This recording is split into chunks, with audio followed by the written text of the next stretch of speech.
October 23rd, 1945, 2:15 in the morning, Saipan, Mariana Islands.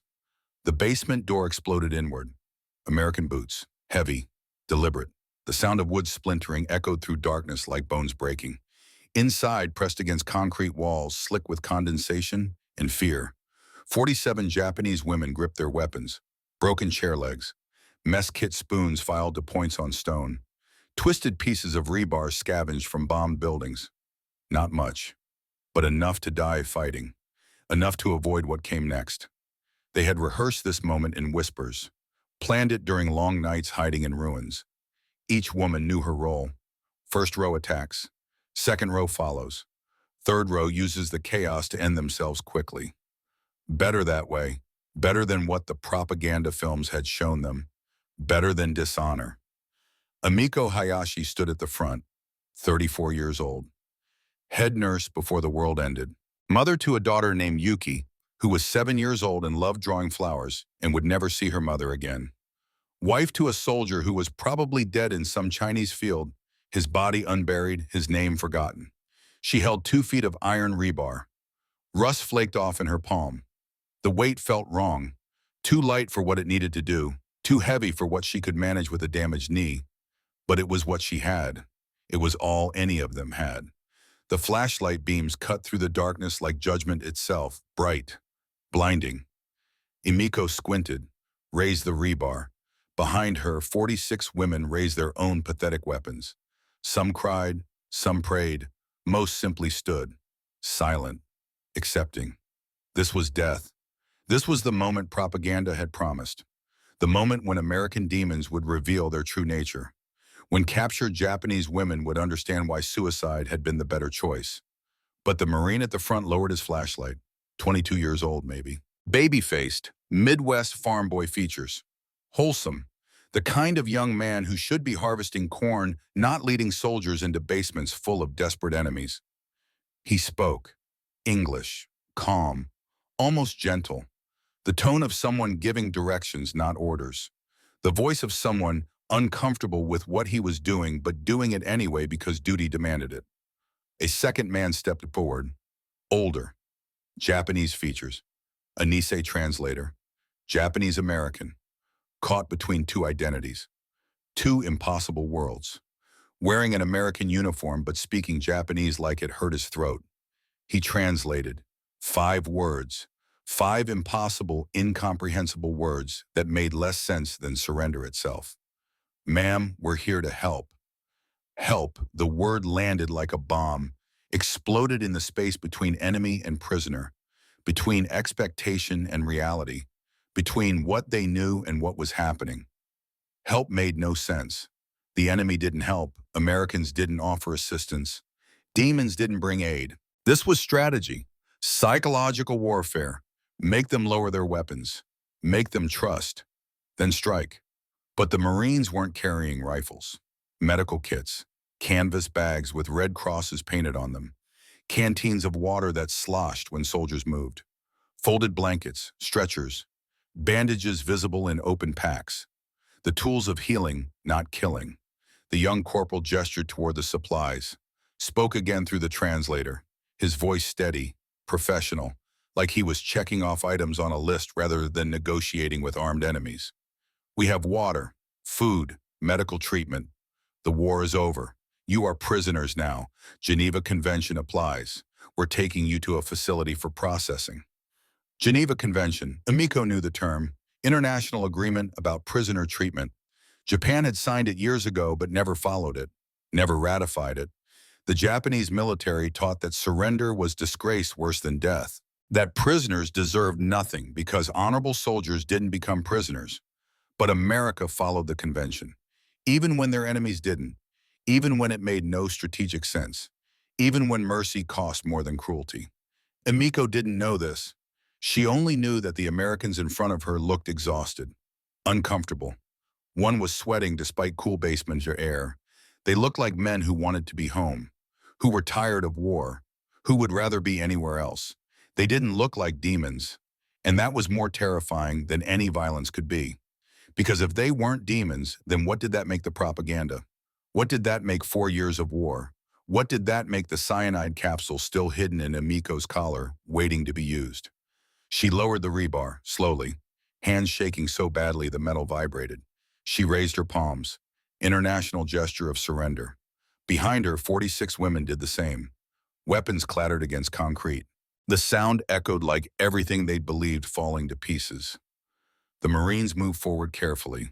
No celebration, no triumph, just tired men doing a job.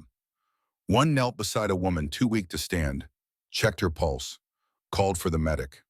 Professional, gentle, wrong for what should be happening. They were led outside, first time in daylight for 6 weeks. Emiko's eyes watered. The sun was too bright, too real, too alive for a world that should be ending. Military trucks waited.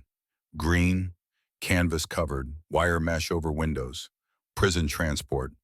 That made sense. Everything else was madness, but prison trucks made sense. April 1945, 4 months earlier, Manila, Philippines.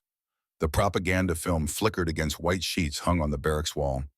Grainy, clearly staged, but effective, always effective, because fear doesn't require high production values. American soldiers dragging Japanese civilians into streets, women screaming, children crying, men beaten while others watched. The narrator spoke in clipped Tokyo dialect, clinical, detached, describing atrocities like weather reports. The American shows no mercy, no honor, no humanity. When captured women suffer degradation beyond words. Death preserves honor. Capture destroys it forever. The film showed more. Things that made grown women look away. Things designed to ensure that suicide seemed reasonable. That cyanide capsules seemed like gifts rather than instruments of despair. Emiko sat in the required front row. All medical personnel attended, no exceptions, no excuses. You watched, you learned, you internalized the message that Americans were monsters and capture was fate worse than death. Lieutenant Ishikawa stood when the film ended. Career officer, true believer. The kind of man who thought Bushido code was instruction manual rather than philosophy. You will each receive a cyanide capsule. Keep it with you, always. If capture becomes certain, use it. Do not dishonor your families. Do not shame the emperor. He expects this sacrifice. History demands it. The capsules were distributed, small, glass, wrapped in thin paper. Emiko held hers like it might explode. She had a daughter, Yuki, 7 years old, who drew pictures of cherry blossoms and dreamed of becoming a teacher. What would Yuki think if her mother chose poison over life?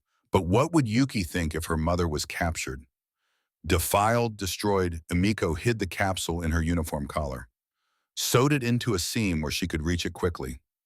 She never told anyone that she was terrified of using it. That fear of death was stronger than fear of dishonor. That she was fundamentally a coward who wanted to live even if living meant shame. Better a coward than dead, even if no one else agreed. 2 months later, Saipan's hospital took a direct hit. 47 women survived the collapse. They hid. They waited. They slowly starved. And now here they were, climbing into American trucks, prisoners, alive, dishonored. The truck bed was metal, cold even in tropical heat.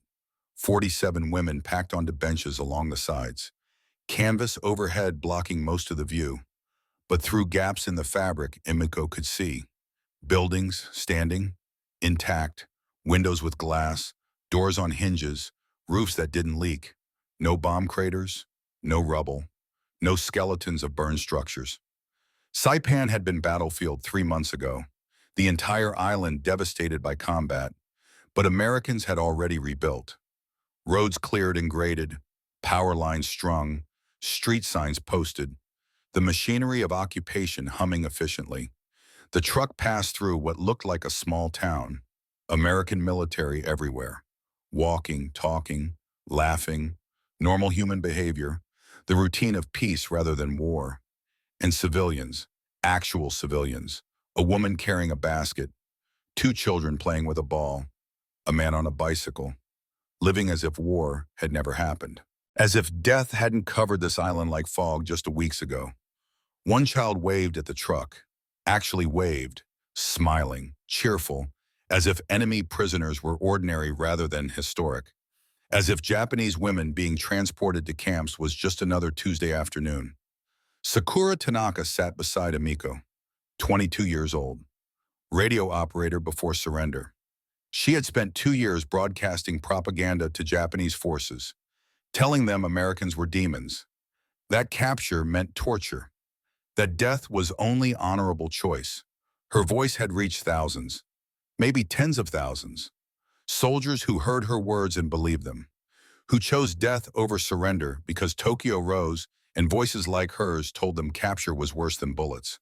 Now she pressed her face against canvas, watched Saipan roll past. Her voice came out broken, barely audible over engine noise. They're just people, the Americans. They're just people like us. Emiko had no response. What could she say? Yes, the enemy looks human. Yes, propaganda was lies. Yes, everything we believed was fiction, designed to keep us fighting past any reasonable hope of victory. Across from them, Midori Sato was crying, 28 years old, clerk, administrative work in Manila headquarters. Her husband had been infantry, Philippines campaign.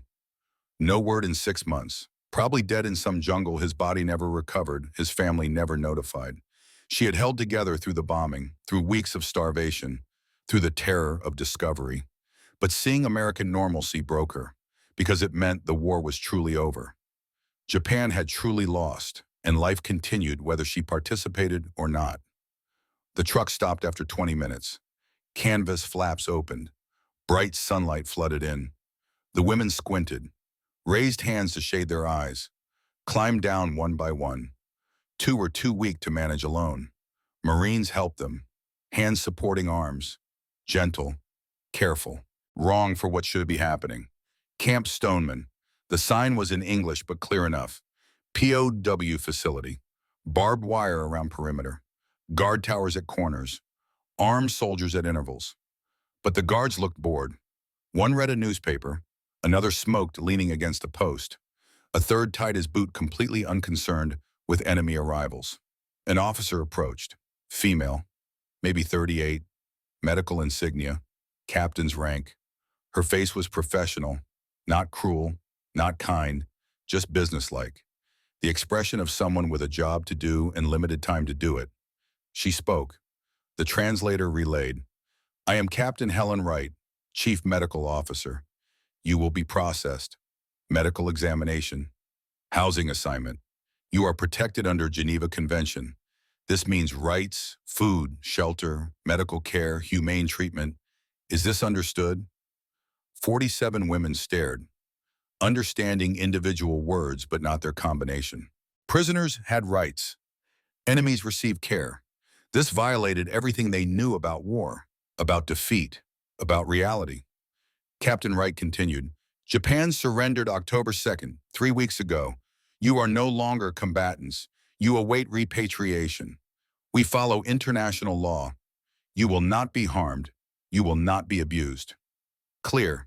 Emiko found her voice. What do you want from us? The question traveled through translation. Captain Wright's expression softened microscopically. Nothing. We want to process you correctly. Ensure your health until you return home. That's all. That's all. As if 4 years of propaganda could be dismissed with 2 words. As if complex realities of war and surrender and enemy and prisoner could be reduced to simple bureaucratic procedure. The processing building was long. Single story, harsh fluorescent lights overhead, tables in rows, medical equipment everywhere, scales, blood pressure monitors, stethoscopes. Female nurses waited at each station. American women in clean uniforms, hair neat, faces calm. They smiled when Japanese women entered. Genuine expressions. Welcome mixed with sympathy. One gestured for the first woman to approach. Hana Nakamura, 19 years old, youngest of the group, cook before the war ended. Now just terrified girl who shook so badly she could barely walk. 2 nurses met her, spoke softly through the translator, guided her to a chair like she was fragile rather than enemy. The examination was medical, professional. They checked eyes, throat, lungs. When they found infected sores on her arms from malnutrition and poor hygiene, they cleaned them gently, applied antiseptic that stung, bandaged carefully. One nurse squeezed Hannah's shoulder, sympathy in her touch. Hannah emerged 10 minutes later looking shell-shocked, like she'd braced for hell and found only routine health care instead. One by one, 47 women processed, each examination identical. When doctors found malnutrition, they noted it. When they discovered injuries, they treated them. When women flinched at touch, they slowed down, spoke softer, moved with exaggerated care. No one struck anyone. No one touched inappropriately. No one raised voices. The contradiction was crushing. Amico went last. Leaders go last. Ensure everyone else safe first. Old habits from nursing school, from managing staff, from being responsible when no one else wanted responsibility. Two nurses examined her knee, the one injured when the hospital collapsed, when she was carrying a wounded soldier downstairs and the building took another hit. 3 months of pain, reduced mobility, she'd learned to hide the limp, to function despite damage. The older nurse palpated the joint carefully, asked questions through translation. When did injury occur? What caused it? How severe is pain? Can you bend it fully? Imiko answered mechanically, still waiting for the trick. The moment kindness would reveal itself as strategy. It never came. The nurse made notes, consulted her colleague. They turned back to Amiko with professional expressions. You need to see our doctor. X-ray examination, possibly physical therapy. We schedule you for tomorrow morning. 900 hours. X-ray, advanced medical technology, treatment plan, physical therapy, for a prisoner, for an enemy, for someone who should be suffering rather than healing. Imiko's hands began shaking. She gripped the table edge, tried to steady herself. Her voice came out barely above whisper. Why are you doing this? The older nurse's face showed something like sadness. She spoke through the translator.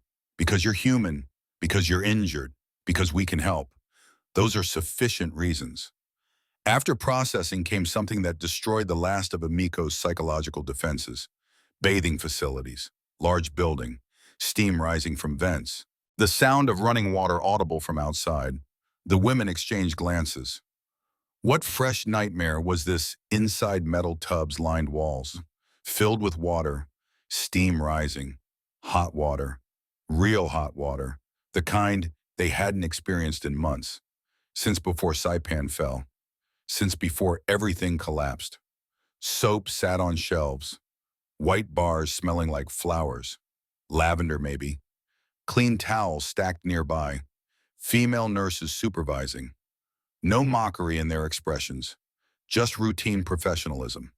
The translator explained the process. Remove clothing, wash thoroughly, clean garments provided after. 47 women undressed slowly, trying to maintain dignity. They had lived in caves, in ruins, in basement darkness. No proper washing for 6 weeks. No real bathing for months before that. The hot water was almost painful at first, too hot for skin that had forgotten warmth. But as they sank into tubs, as heat penetrated exhausted muscles, something inside them broke. Sakura submerged her head, came up gasping, water streaming down face mixing with tears, then sobbing. Not quiet crying, full body sobs that echoed off tile walls. Around her, other women broke down too, not from pain, from relief so intense it felt like injury, from the recognition that maybe, just maybe, they wouldn't die today, that maybe the enemy was something other than what propaganda promised. American nurses watched with sad faces. One approached Sakura, knelt beside the tub, spoke softly in English. Incomprehensible words, but tone was clear. Compassion, comfort, human to human rather than victor to defeated. Amiko washed her hair for the first time in 2 months. The water at her feet turned gray, then brown, then almost black. She scrubbed skin until it was pink and raw, until individual nerve endings remembered sensation, until she felt almost human again. Clean cotton clothes waited when they emerged, simple, gray, whole. They dressed like the garments were sacred, like clean fabric was miracle rather than routine. Then came the final contradiction. The thing that shattered every remaining piece of their worldview. The mess tent. Smell reached them from 50 yards away. Rice, real rice, steaming, perfect. Something grilling that made Amiko's stomach clench with desperate hunger, made her mouth water, made her knees weak. Inside, American soldiers ate at tables on one side, section cleared for Japanese women on the other. Not cruel segregation, just organization. Practical spacing. The Americans ignored them mostly, focused on own meals and conversations. One glanced over, looked curious rather than hostile, went back to eating. Then food arrived. White rice, each grain separate, fluffy, perfect. The way rice should be, but hadn't been for years in war-starved Japan. Grilled mackerel, skin crispy, flesh tender, prepared correctly by someone who understood Japanese cooking. Miso soup, real miso soup.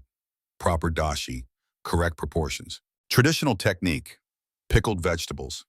Tsukemono made right. Hot green tea in simple cups. This wasn't American food. This was Japanese food, prepared with care, for prisoners, for enemies, by people who had no obligation to do anything beyond keeping them alive. Amiko picked up chopsticks with hands that wouldn't stop shaking. She hadn't seen a complete meal in 6 months. Rations on Saipan had become nothing. They'd eaten weeds, roots, anything digestible. 3 women died of starvation before surrender. She took a bite of rice. Perfect, warm, life itself in grain form. She closed her eyes. Tears rolled down her cheeks. Then she was crying into her bowl while trying to eat simultaneously. Salt water mixing with rice. Grief and gratitude inseparable. Around her, 46 women having identical breakdowns. Some ate slowly savoring. Others ate frantically, terrified food would vanish. A few couldn't eat at all, too overwhelmed by contradiction to function. Hana suddenly dropped her chopsticks, covered her face, began sobbing with sounds that made American soldiers look over, concerned. A nurse approached quickly, knelt beside her. The translator materialized. "What's wrong? Are you injured?" Hana shook her head, couldn't form words. Emiko answered for her. "She's confused. We were taught you would harm us. Instead, you feed us. Japanese food, prepared correctly. This makes no sense. Nothing makes sense anymore." The translator relayed this. The nurse's expression showed sadness. She patted Hannah's shoulder gently, stood, left them without judgment, just human acknowledgement of human suffering. Emiko continued eating. Each bite was confirmation that propaganda had been lies, complete fabrications. If Americans weren't demons about food, what else had been false? If they showed mercy, now what did that mean about the entire war, about Japan's justifications, about everything? The rice stuck in her throat, not from quality, from realization, from understanding that maybe the enemy was more humane than her own government had ever been, that maybe defeat was revealing truth that victory had hidden. That night, they were taken to barracks. Inside, cots lined walls. Each had thin mattress, pillow, folded blanket. After months on cave floors and concrete, the sight of beds made women stop in the doorway. They filed in slowly. Each chose a cot, sat carefully, tested mattresses like they might be illusion, touched pillows with disbelief. A young corporal entered, maybe 24, tall, farm boy build, Iowa or Nebraska probably. He hung a kerosene lamp from ceiling hook, said something in English, paused, couldn't think of anything else. Nodded, left. He didn't lock the door. That fact registered slowly. Unlocked door. They were prisoners in unlocked barracks. They could walk out. Not that they would, not that they could escape an island. But the symbolism mattered. They organized watches anyway. 4 awake, others attempting sleep. But sleep was impossible. Every sound triggered alarm. Footsteps, voices, trucks. Each noise meant potential danger. Midnight, footsteps approached. Multiple people, moving deliberately. Women sat up, hearts racing. Emiko stood, face set. Others picked up shoes, belts, anything.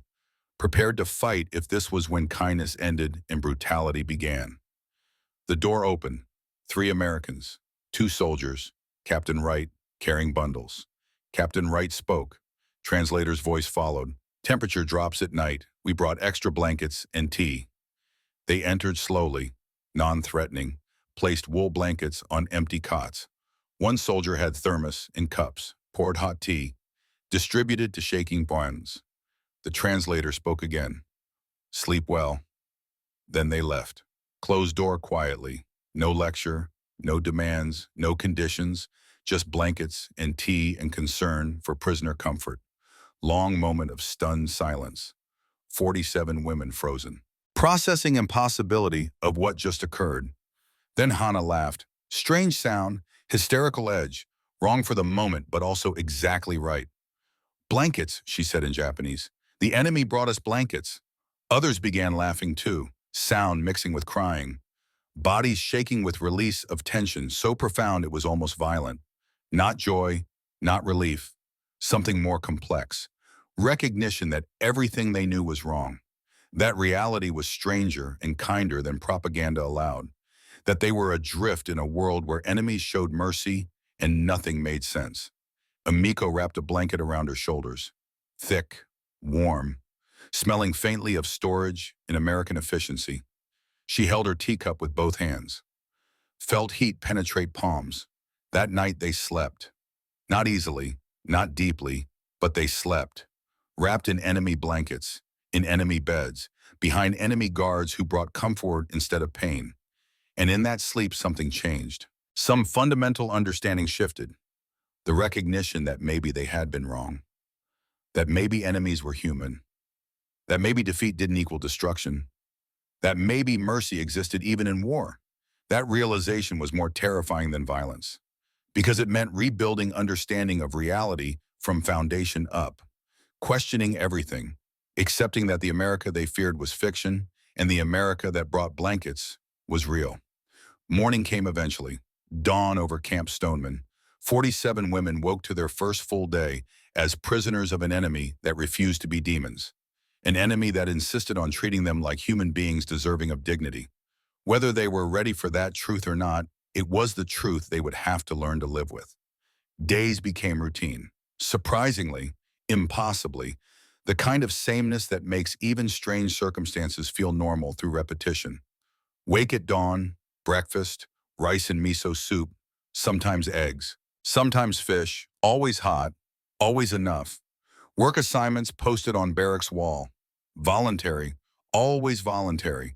No punishment for refusal, no consequences beyond having nothing to occupy the mind. Most volunteered anyway. Idleness was harder than labor.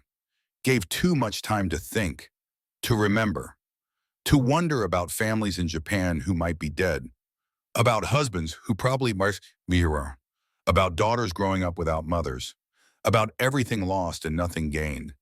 Emiko worked in the laundry facility, washing American uniforms, folding sheets. The work was hard, hot, anonymous, exactly what she needed. Her hands could work while her mind drifted, could process the impossible reality of being fed and housed and treated gently by people who should be enemies. They were paid, camp script, small amounts but actual payment for labor. Prisoners earning wages. The contradiction was almost funny if anything about this situation could be funny. The canteen was small, 10 shelves, basic items. But to women who had owned nothing, who had survived on scraps, it was abundance made visible. Chocolate bars sat on the second shelf, wrapped in bright paper. Hershey's, American chocolate. In Japan, chocolate had vanished years ago, everything rationed, then gone entirely. Children growing up never tasting sweetness beyond what nature provided. Emiko stood before the display, staring. After a week of work, she could afford one bar, just one. She picked it up, turned it over in her hands. The wrapper crinkled. The weight felt substantial, real. She bought it, carried it back to barracks like treasure, placed it carefully in her footlocker. That night, she broke off a single square, let it melt on her tongue. Sweetness so intense it was almost painful. She thought of Yuki, 7 years old. Tokyo, if Tokyo still existed. If Yuki still existed, her daughter had never tasted chocolate. had never experienced this particular miracle of sugar and cocoa that Americans took for granted. Emiko wrapped the remaining chocolate carefully, saved it for what she didn't know, for hope maybe, for the possibility that someday she would see Yuki again and could give her this small piece of enemy kindness.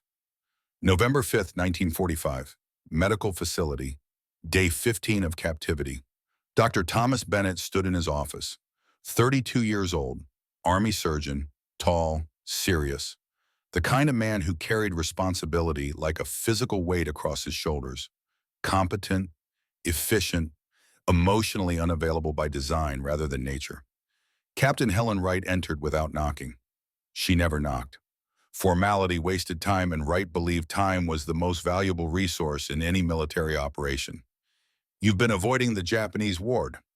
Bennett didn't look up from his paperwork. "They're receiving adequate care." "Adequate isn't the standard here. You're the best surgeon we have. Nurse Hayashi needs an x-ray evaluation. Her knee injury is severe. Send Richardson." "Richardson is competent. You're exceptional. And this is an order, doctor." Bennett's pen stopped moving. He looked up. Wright's face was professional, but her eyes held something else. Understanding. Compassion. The expression of someone who knew what she was asking and why it was difficult. "Tom, I know what you lost." Bennett's jaw tightened. "That's not relevant to this conversation." "It's entirely relevant. Your brother died at Pearl Harbor. These women are Japanese. I understand the connection you were trying not to make, but we follow the convention. We treat all patients equally. That's what separates us from them." Silence. Bennett's hands were steady, but his knuckles had gone white, gripping the pen. Wright continued, "David wouldn't want you to carry hate. You know that. He was better than that. Don't presume to know what my brother would want. Then prove me wrong. Treat Nurse Hayashi tomorrow. 0900. Show me your brother's death taught you something besides rage." She left. Bennett sat alone in his office, staring at nothing, thinking about David, 23 years old, ensign, USS Arizona, December 7th, 1941, entombed in the ship, body never recovered, just another name on a memorial wall, another casualty of Japanese aggression. And now he was supposed to treat a Japanese nurse, show her mercy, care for her injury, act like the enemy was human. The truly horrible part was knowing Wright was correct. David would have wanted mercy. David had been the good one, the kind one, the brother who believed in ideals while Thomas believed in results. David would have treated the enemy with compassion because that's who David was. Thomas was just angry.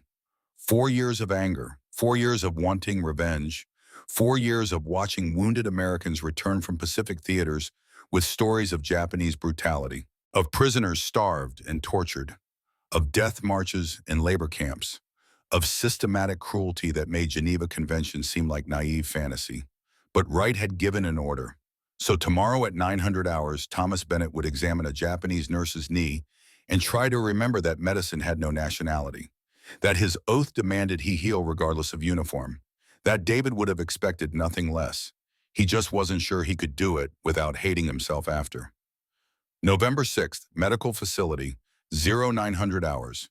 Emiko arrived escorted by Lieutenant Dorothy Yamamoto, the Nisei translator, woman caught between two worlds, born American but looking Japanese, trusted by neither side fully but essential to both.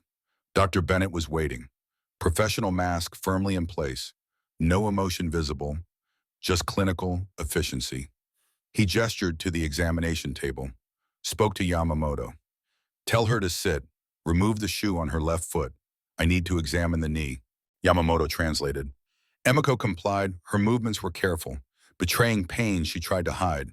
Bennett noticed, cataloged it, relevant medical data, nothing more. The X-ray machine dominated one corner, large, intimidating. Technology that seemed almost magical to someone who had trained in pre-war Japan, where such equipment was rare outside major hospitals. Bennett positioned her leg carefully, adjusted the machine. His touch was professional, impersonal, the contact of doctor to patient rather than human to human. "She needs to remain completely still. Tell her the machine makes noise, but it's harmless." Yamamoto translated. Emiko nodded, didn't ask questions, just accepted. That was her pattern. Accept, endure, survive. The machine hummed, clicked, went silent. Bennett developed the image in the darkroom. Returned with the X-ray held up to light. The damage was clear. Torn cartilage, bone fragments, tissue inflammation, months-old injury healing incorrectly. Painful. Limiting mobility, the kind of damage that would cause chronic problems without proper treatment. Bennett studied the image, made notes. His face revealed nothing. Then he spoke to Yamamoto without looking at Emiko. How did this injury occur? Translation. Emiko's voice came soft, hesitant, like she expected punishment for answering. Bomb hit our hospital, staircase collapsed. I was carrying a wounded soldier. Fell with him. Bennett's hands paused on the X-ray. He looked at Emiko for the first time. Really looked. Not at a prisoner, at a person, a nurse, a colleague who had stayed with patients under fire. You were evacuating patients during the bombing. Yes, we couldn't leave them. Something shifted in Bennett's expression. Microscopic. Probably invisible to anyone who didn't know him well. But Yamamoto saw it. The moment when enemy became human. When the woman in front of him transformed from symbol into individual. Bennett returned his attention to the X-ray. When he spoke again, his voice had changed. Still professional but warmer. Marginally more human. The cartilage damage is permanent, but I can help manage pain, physical therapy, anti-inflammatory medication, ice treatments. The knee won't be perfect, but it can be functional. He looked at Emiko directly. I'll make sure you receive the best care we can provide. Emiko's confusion was visible. Why so I am enemy prisoner? Bennett was silent for a long moment. Yamamoto waited, not translating, letting the question hang. Finally, Bennett spoke. No, you're a nurse. That matters more than flags.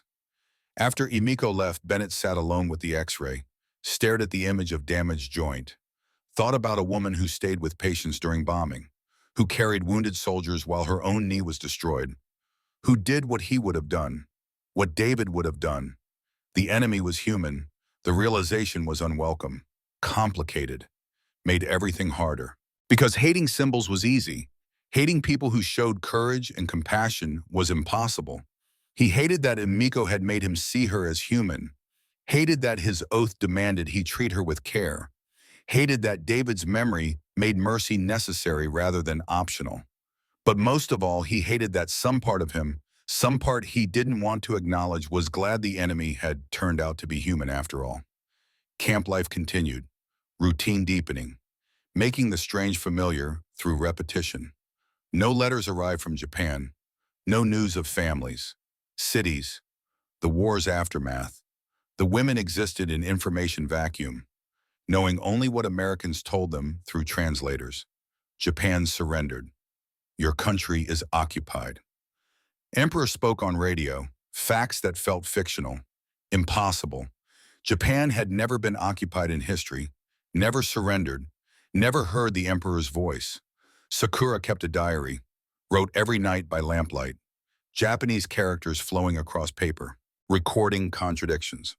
Americans smile, offer cigarettes, treat us with casual friendliness.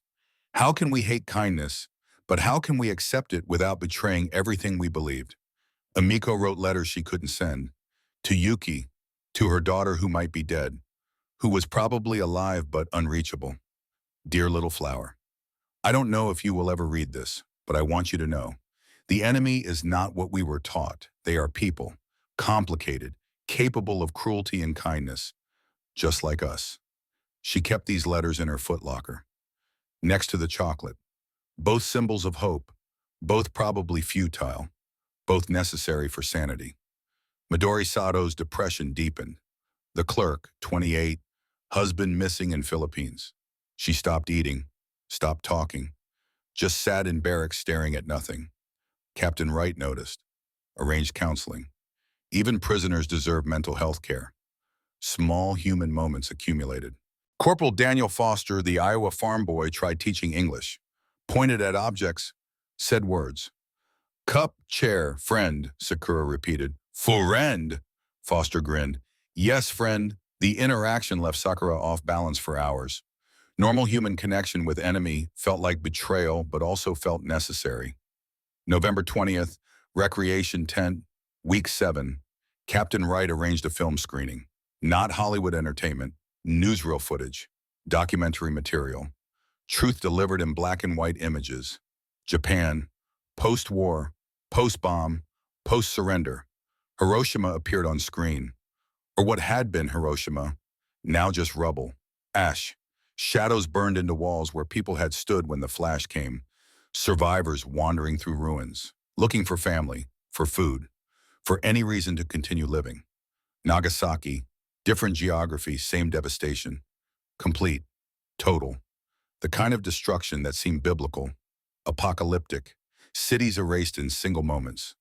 Tokyo, miles of rubble from firebombing, neighborhoods reduced to nothing, children with burns, women searching ruins, men standing motionless staring at where homes used to be. 47 women watched in silence, many crying, some making sounds like wounded animals. This was homeland. This was what remained. This was where their families lived or had lived or died trying to live. Emiko thought of Yuki, 7 years old, somewhere in that rubble. If she existed, if Tokyo hadn't killed her, if starvation or disease or American bombs hadn't taken her daughter. Sakura thought of her neighborhood, certain it was gone. Everything familiar erased. Home, school, the shop that sold rice cakes, all transformed into ash and in memory. The Americans watching the same footage didn't look triumphant. Some looked uncomfortable. Some looked sad. Private James Sullivan, 21 years old, got up and left. Face pale.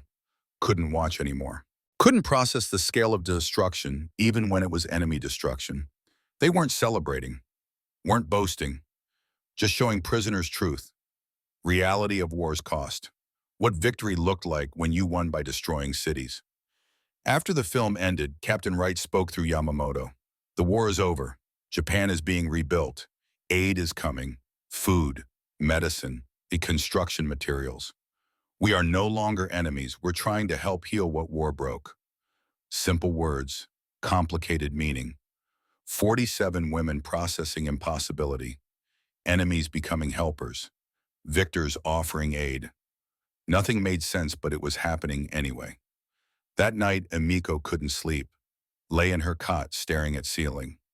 They destroyed my city, fed me chocolate, killed my people, healed my knee, which is real, both. Both were real. That was the unbearable part. December 14th, 1945. Storm warning. Meteorology report came in morning. Tropical storm approaching. Expected landfall tonight, heavy rain. Wind gusts 70 plus, flooding risk in low areas. Camp prepared, securing equipment, moving supplies, reinforcing structures. All non-essential personnel to shelters. Standard procedure. Routine emergency response. Japanese women's barracks sat in slight depression, lower than main facilities. Captain Wright ordered evacuation to main building.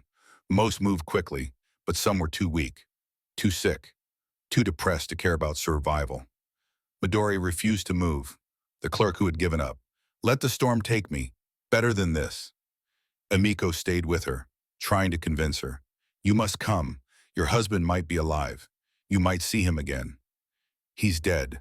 I know he's dead. I feel it. There's nothing to live for. Medical tent. Private Sullivan on duty, treating minor injuries from storm prep. Cut hand, twisted ankle. Nothing serious. He was alone. Everyone else evacuated. He should leave too. Would leave. Just needed to finish bandaging his own hand first. The roof beam cracked. Old structure, weak point in construction. Storm wind finding it, exploiting it. Sullivan looked up. Too late. Beam fell. Struck him. He went down. Unconscious. Trapped under debris. Head bleeding. Water starting to pool on floor as rain intensified. Emiko finally convinced Midori to move. They walked toward main building. Rain heavy, visibility poor. Then Emiko heard it. Crash from medical tent. Sound of something structural failing. She should keep walking. should get to shelter, should save herself in Midori. But she was a nurse, had been a nurse before the war destroyed everything, would be a nurse until death. That identity was stronger than nationality, stronger than prisoner status, stronger than fear. She changed direction, toward the medical tent. Midori grabbed her arm. Don't, it's not our concern. It's exactly our concern. We're nurses. We're prisoners. No, we're nurses who happen to be prisoners. There's a difference. Oh, inside the tent, water rising. Sullivan trapped, bleeding, unconscious. The beam across his chest was too heavy for Emiko to lift alone. She checked his pulse. Weak but present. Head wound bleeding steadily. If she left him, he would drown or bleed out. If she stayed, she might die too. She was enemy. He was American. She should let nature take its course. Should walk away, save herself. But he was a patient. She was a nurse. Nothing else mattered. She applied pressure to the head wound with torn fabric, shouted for help. Wind too loud. No one heard. She tried to lift the beam. Too heavy. Her damaged knee gave way. She fell. Got up. Tried again. Back at Japanese barracks, Sakura noticed Emiko missing. Where's Nurse Hayashi? Hana pointed. She went toward the medical tent. Sakura found Corporal Foster. Please, my friend is out there. Foster alerted to Bennett. Sir, Japanese nurse is missing. Private Sullivan didn't check in from medical tent. Bennett didn't hesitate. Didn't calculate. Didn't weigh American life against enemy presence. Just acted. Get a team now. Bennett, Foster, and 3 soldiers fought through storm, reached medical tent, found Emiko kneeling in water beside Sullivan, applying pressure to head wound. Her clothes soaked with rain and his blood, water to her waist. She looked up when they entered. No apology in her expression, just determination. He hit head, pulse weak, bleeding controlled but needs stitches. Bennett waded in, stared at enemy prisoner, saving American soldier, risking her life, not for strategy, for simple human decency, for the same reason he would have, for the same reason David would have. Ma'am, I've got him. Let me take over. Emiko didn't argue, moved aside. Professional deference, nurse to doctor, the hierarchy that transcended war. Can you help me lift this beam? On 3. Together they lifted. Bennett took Sullivan. Foster helped Emiko. They fought back through storm. Reached main building, examination table. Bennett worked fast, stitching head wound. Emiko assisted without being asked.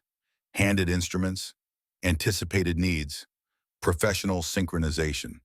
Watching soldiers stood stunned. She saved him. Enemy saved him. Sullivan stabilized.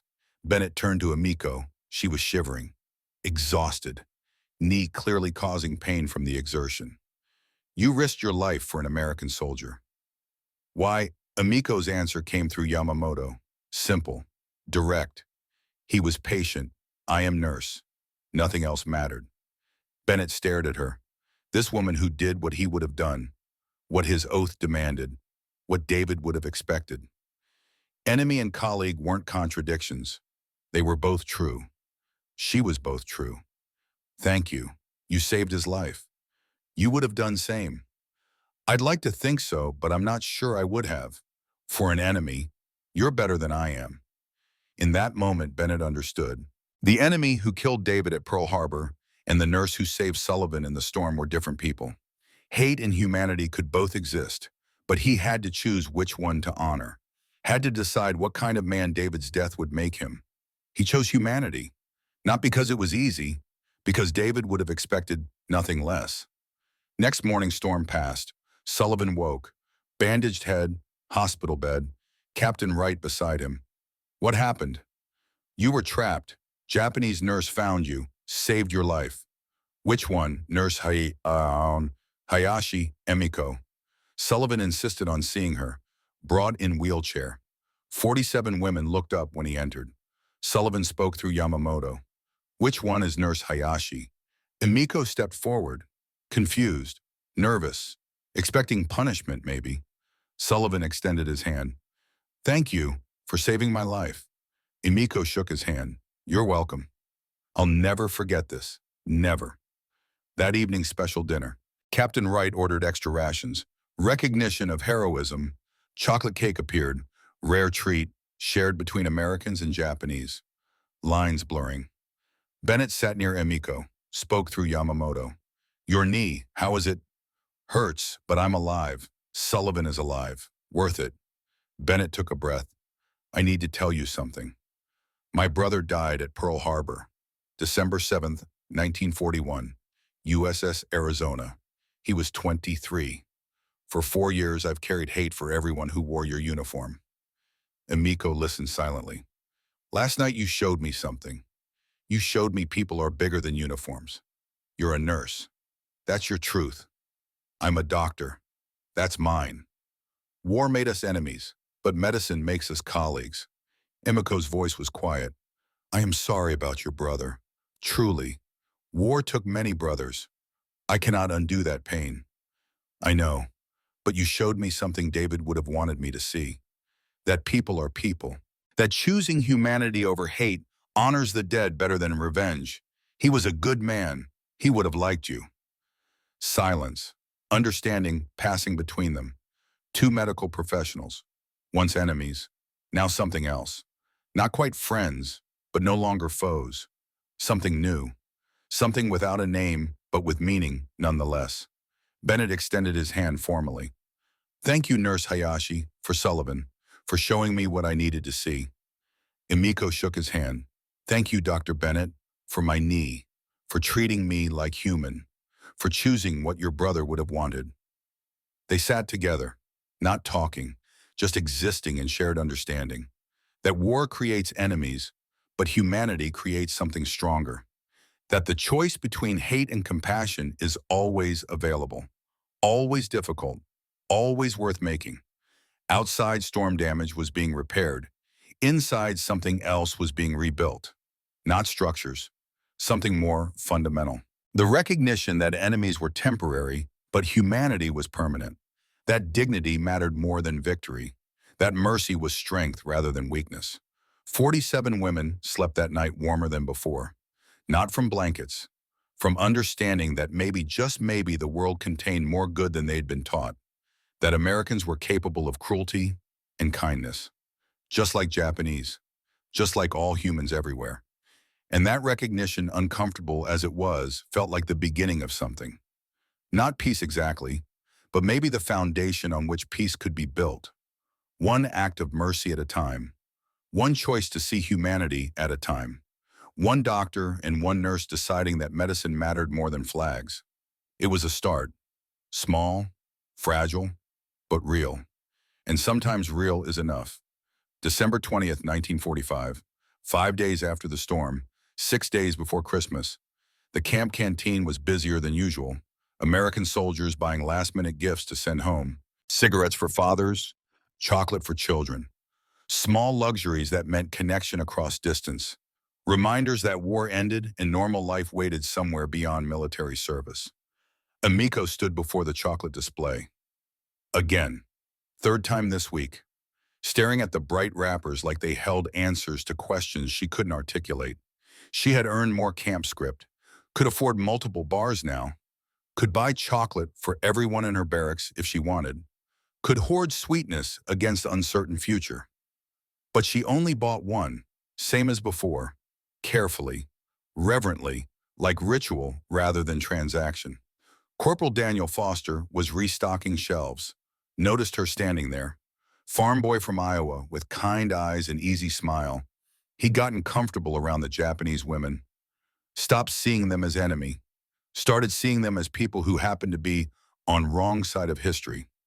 You really like chocolate, huh? His voice was friendly, curious rather than judgmental. Emiko's English had improved. Dorothy Yamamoto's lessons paying off. She could manage simple conversations now. For daughter, Tokyo, name Yuki. Foster's smile widened.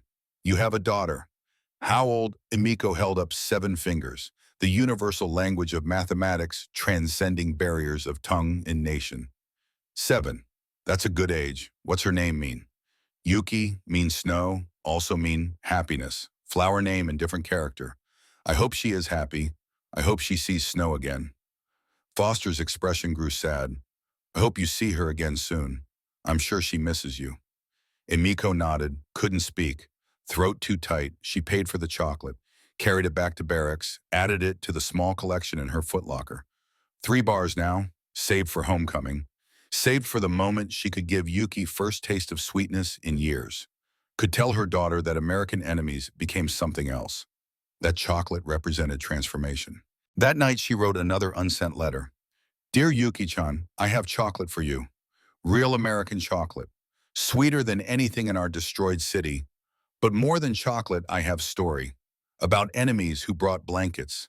About doctor who healed me. About soldier I saved. About how hate and humanity can live in same people. And how we must choose which one to honor." She folded the letter, stored it with the chocolate. Both precious, both impossible gifts. Both proof that humanity survives even war. Medical facility, Bennett's office, late evening. He was writing, not medical notes, personal correspondence. Letter he'd been avoiding for months. "Dear Mom, I know it's been weeks since I wrote. I need to tell you about something. About David, about moving forward." His handwriting was neat, precise, years of medical documentation training his hand to clarity. But these words were harder than any diagnosis, required different kind of precision. "I met a Japanese nurse, enemy prisoner. She saved an American soldier's life during storm, risked everything. I watched her work. Professional, skilled, compassionate. She reminded me why I became a doctor." He paused, pen hovering over paper, thinking about how to say what needed saying without causing more pain. "I realized something about David. He didn't die so I could carry hate for 4 years. He died hoping for better world. World where people choose humanity over vengeance. Where enemies can become colleagues. Where medicine matters more than flags." His hand continued, words flowing easier now. Confession becoming catharsis. "I'm not saying I forgive Pearl Harbor. I'm saying I forgive myself for being human. For seeing enemy as person. For choosing to honor David by being kind of man he'd be proud of. I think he would have liked Nurse Hayashi. I think he would have understood why mercy matters." He signed the letter, sealed it, would mail it tomorrow. His mother deserved to know her son was healing, that David's death hadn't destroyed him, that grief was transforming into something useful rather than remaining poison.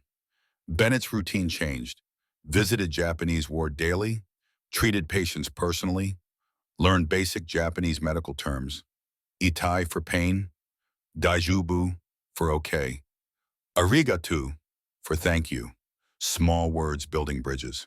Emiko helped him learn, corrected pronunciation, explained nuances, their professional relationship deepening into mutual respect. Not friendship exactly, something more complex, recognition between equals who happen to wear different uniforms. Sergeant William Crawford noticed. 35-year-old combat veteran, skeptical by nature and experience.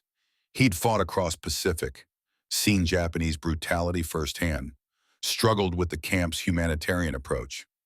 "You spending a lot of time with the Japs, Doc." Bennett didn't look up from patient notes. "They're patients. I'm a doctor. That's how it works. After what they did to our boys, Pearl Harbor, Bataan, Death March, all those camps." Bennett stopped writing, looked at Crawford directly.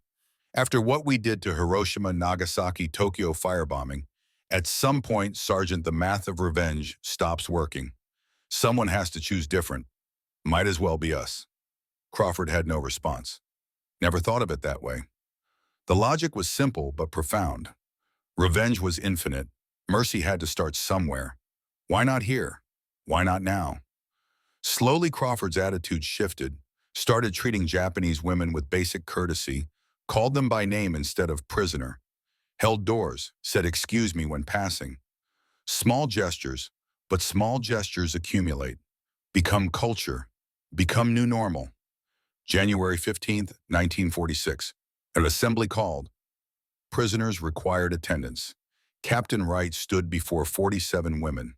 Professional expression, but something in her eyes suggested this announcement mattered. Changed thing. Marked ending of one chapter and beginning of another. She spoke. Dorothy Yamamoto translated. Words falling into silence, heavy with anticipation. The War Department has finalized repatriation schedule. Ships are being prepared. Within 6 weeks, you will return to Japan. The words should have brought joy, relief, excitement. Instead, they crashed through the room like grenades, exploding assumptions, destroying the fragile equilibrium 47 women had built. Return home meant survival, but home meant destruction. Japan meant Yuki, but also devastation.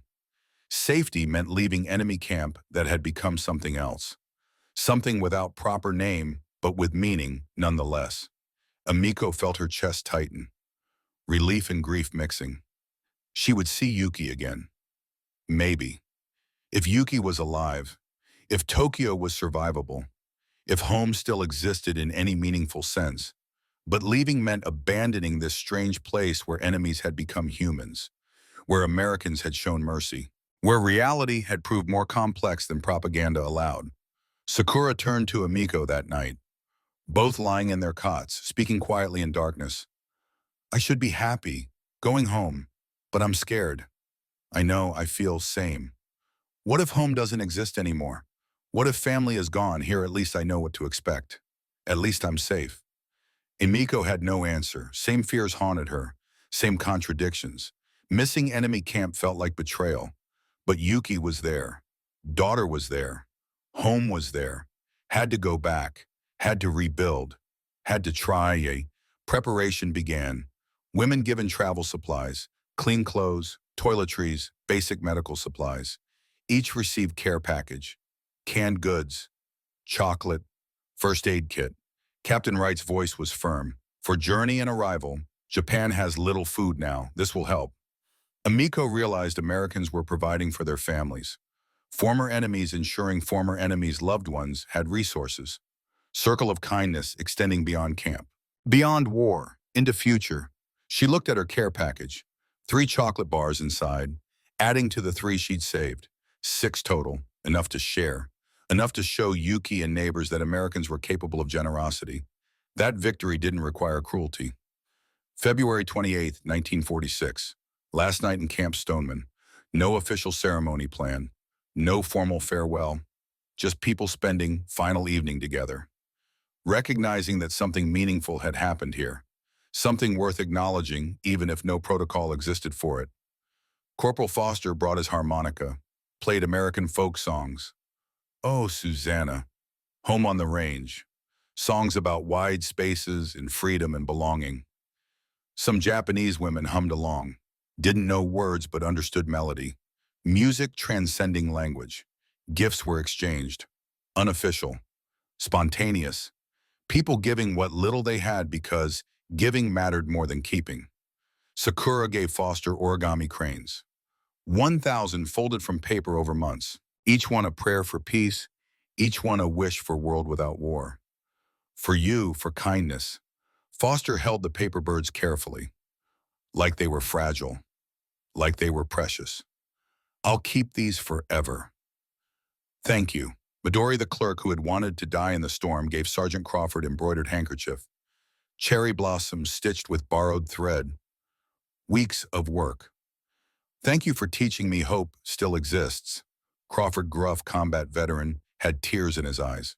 You taught me something too, ma'am. Taught me that enemy is just person on other side of line someone else drew. Bennett found Emiko sitting apart, holding her chocolate, contemplative, processing impending departure. He approached, spoke through Dorothy, who had become ever-present translator and friend to both sides. Mind if I sit? Please. They sat in comfortable silence. 2 people who had become something neither expected. Not quite friends, more than colleagues. Proof that enemies could transform into humans if given chance. Bennett spoke first. Tomorrow you go home. I'm glad. You'll see your daughter. Yes, but also sad. Strange to be sad leaving prison. This wasn't really prison, or you weren't really prisoners. I don't know what to call it. Emiko thought. Liminal space between war and peace, between hate and humanity, between enemy and friend. Bennett smiled, rare expression. Friend, I like that word. Emiko opened 1 chocolate bar, broke it in half, offered half to Bennett. I saved this for daughter, but now I think chocolate is not about taste, is about what it represents. Share with me. Bennett took the half. They ate together in silence. Sweetness melting on tongues. Moment simple but profound. Communion of sorts. Shared experience transcending everything that should have kept them separate. Bennett swallowed. I need to give you something too. He pulled out small leather journal. Worn, well used. Pages filled with neat handwriting and anatomical drawings. This was my brother David's, from Naval Academy. Medical notes. He wanted to be doctor like me. Never got the chance. Emiko's eyes widened. I cannot take your brother's book. Please, I want you to have it. When you rebuild Tokyo Imperial Hospital, use his knowledge. Let David's dream of healing live through you. Let his death mean something beyond grief. That's best way to honor him. Emiko accepted with deep bow, traditional Japanese gesture of profound respect. I will honor David Bennett. I promise his knowledge will heal Japanese patients. Enemy brother helping former enemy heal. This is peace, Bennett's voice was thick. This is peace, not treaties, not signatures, this. People choosing to see humanity in each other. They sat watching stars. Saipan sky clear, beautiful, war over. Peace beginning. Not in documents, but in moments like this. In choices like this. In small acts of mercy that accumulated into something larger. Emiko whispered, I will never forget you, dear Bennett. Never forget what you taught me. That medicine is bigger than nations. That humanity is choice we make every day. I'll never forget you either, Nurse Hayashi. You saved more than Sullivan. You saved me. From hate, from bitterness, from becoming someone David wouldn't recognize. They embraced. Brief, awkward, profound. Former enemies, current friends, proof that people could choose better, could be better, could transform hate into something useful. October 23rd, 1975. Saipan, 30 years to the day. The memorial stood where Camp Stoneman once existed. Bronze plaque, simple words, complex meaning. Japanese delegation arriving for unveiling ceremony. American veterans gathering. Children and grandchildren present. Witnesses to history meeting witnesses to transformation. Emiko stepped off the plane. 64 years old now, gray hair, dignified bearing. Years of work rebuilding Tokyo Imperial Hospital, visible in her posture. Confidence earned through service, through choosing to honor David Bennett's memory by healing.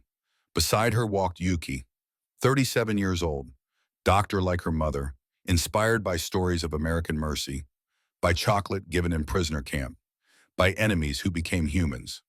Dr. Thomas Bennett waited at arrival gate, 62 now, semi-retired but still practicing. Never married, dedicated life to medicine, to honoring David through healing, through choosing mercy over revenge every single day for 30 years. They saw each other across crowded terminal. Recognition instant despite decades, despite gray hair and age lines, despite everything that should have made strangers of them. They walked toward each other, slowly, deliberately, aware that others watched, that this moment mattered beyond personal reunion, that they represented something larger. They embraced, long, tight like old friends, like families separated by distance and time finally reunited. Emiko pulled back, smiled. You look old, Dr. Bennett.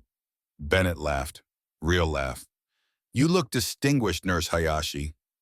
This is my daughter Yuki, doctor-like her mother should have been. Yuki bowed deeply, perfect Japanese courtesy. Dr. Bennett, my mother told me everything, about Storm, about chocolate, about how you saved her by seeing her as person rather than enemy. Bennett introduced his companion. This is Stephen Sullivan. You remember Private Sullivan? Sullivan stepped forward. 51 now, hospital administrator, successful, alive because enemy nurse chose mercy over self-preservation.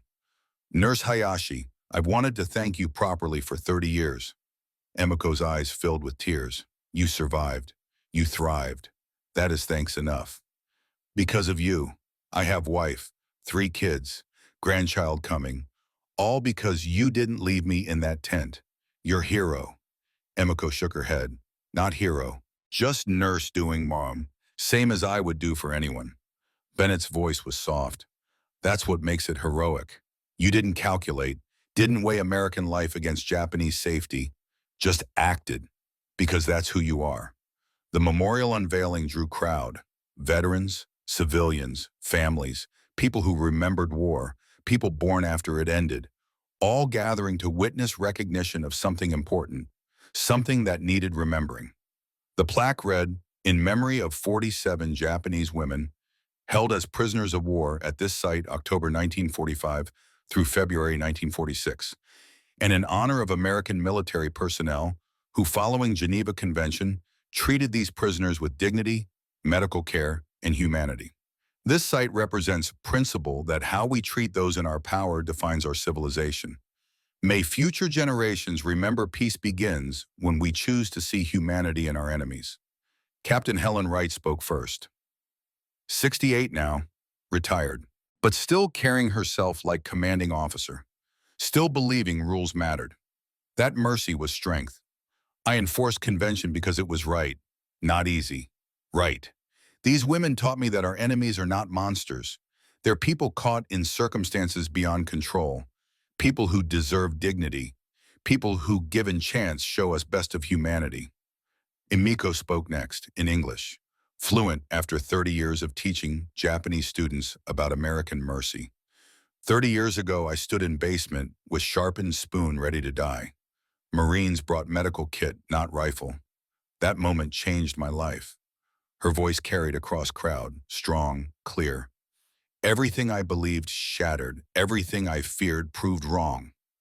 I learned that propaganda is disease, makes us see humans as demons. But truth is simple.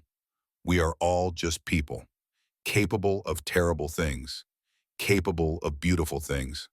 War brings out worst. Peace brings out best.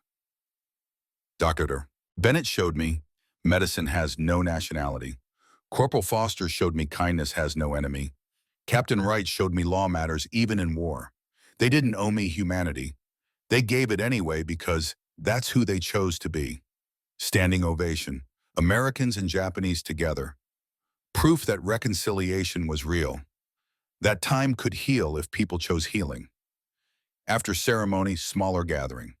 Emiko Bennett, Yuki Sullivan Wright, sitting at Memorial Garden, talking quietly, sharing memories. Emiko reached into her bag, pulled out something wrapped carefully in silk cloth, unwrapped to reveal chocolate bar. Old, vintage packaging, perfectly preserved. This is chocolate I bought in Furan with camp script. Last bar I saved, never gave to daughter, kept it for this moment. Yuki looked surprised. Mother, you never told me. Because it was never for you, it was for this, for now. Reminder of lesson learned. That sweetness comes from unexpected places. That enemy can become friend. That hate is choice, and so is love. She broke chocolate into pieces. One for Bennett, one for Wright, one for Sullivan, one for Yuki, one for herself. This chocolate is 30 years old. Probably tastes terrible now. But we eat together anyway because chocolate was never about taste, was about what it represents. They each took piece. 30-year-old chocolate, stale certainly, but symbolic absolutely. They ate together. Bennett spoke first. You're right. Tastes awful. Everyone laughed. Genuine, unforced. Joy in shared absurdity. Wright raised her piece. But best chocolate I've ever had, Sullivan added, to Nurse Hayashi, who taught me life is gift, to be honored, to be lived well. Bennett continued, to all who choose humanity, even when hate is easier, even when kindness makes no sense, even when enemy stands before us and we choose to see person instead. They ate stale chocolate, sweetness gone, meaning amplified. Legacy built on small choices accumulating into transformation. Sunset on Saipan. Emiko and Bennett walking along beach where camp once stood, now memorial and park. Children playing, families picnicking, peace made visible. Do you regret it? The war. The camp, all of it, Emiko thought before answering. I regret war. Yes. So much death, so much pain. But camp taught me most important lesson. People are not their nations. People are their choices. I chose to save Sullivan. You chose to heal me. Captain chose to enforce convention. Small choices, but they rippled, became this. She gestured to memorial, to peace, to children playing where prisoners once suffered. Bennett nodded. My brother died at Pearl Harbor. For years I thought his death was meaningless. Waste. But now I see David died so I could learn this lesson. His death gave me chance to choose humanity, to honor him by being better, by seeing enemy as human. They sat on bench, watching waves, thinking about 30 years, about chocolate and medical journals, about blankets brought at midnight, about storms and choices. What happens now? We're old, say. Memorial is built. Story is told. Now we make sure it's remembered. Your daughter is doctor. Teach her to tell story. Make sure next generation knows enemies are temporary. Humanity is permanent. Emiko smiled. Yuki will tell her children, and they will tell theirs. Story of basement and blankets. Story of chocolate that changed lives. Story of enemies who became friends by choosing mercy over hate. Final image. Two elderly people on bench, watching sunset paint sky in colors that belong to no nation. Former enemies, current friends. Living proof that reconciliation was possible, that mercy mattered, that humanity could survive anything if people chose to honor it. Emiko's last words carried across water. Simple, profound, universal. We were taught to hate. We chose to heal instead. That is story worth telling. Boo Bennett's response was equally simple, equally profound. Forever. The story ended there, and also never ended. It lived in daughters, in grandchildren, in every person who heard it and chose to be kinder. In every moment, someone extended mercy when vengeance was easier. In every instance of seeing enemy as human rather than symbol. It lived in small acts, a hug in medical facility, a dictionary given as gift, origami cranes folded with hope, clean clothes offered with dignity, hair washed with gentle hands, chocolate shared across enemy lines.